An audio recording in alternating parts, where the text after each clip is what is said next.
hari ikibazo wagize cyo kubaho n'akavukire yawe, ibyo ukoze byose ntabwo bigenda kubera imivumo yo mu miryango.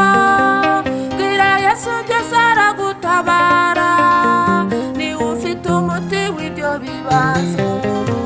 Niba hari ikibazo wagize cyo kubaho n'akavukire yawe, ibyo ukoze byose ntabwo bigenda kubera imivumo yo mu miryango.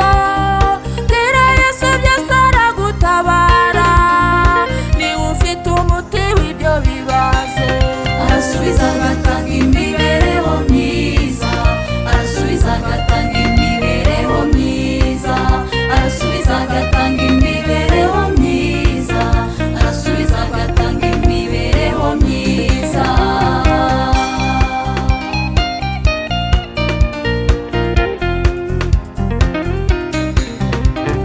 Hari umugisha ujya uva ku babyeyi, umutungo, diporome n'uburanga, ariko Yesu wese uko bigenda ajya kuri abatindi ku cyavu, akabahindurira imibereho, akabicaranya n'ibikomangoma.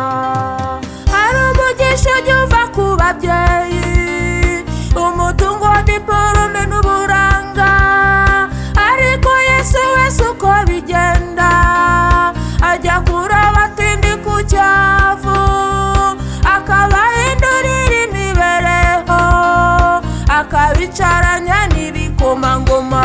Arasubiza agatanga imibereho myiza, arasubiza agatanga imibereho myiza, arasubiza agatanga imibereho myiza, arasubiza agatanga imibereho myiza.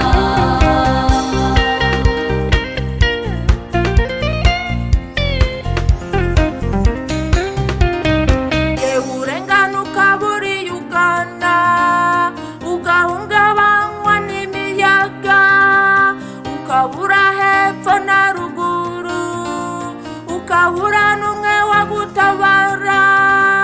Arakubwira ati jyewe ndakuzi, ndamanutse nkumara ko gahinda.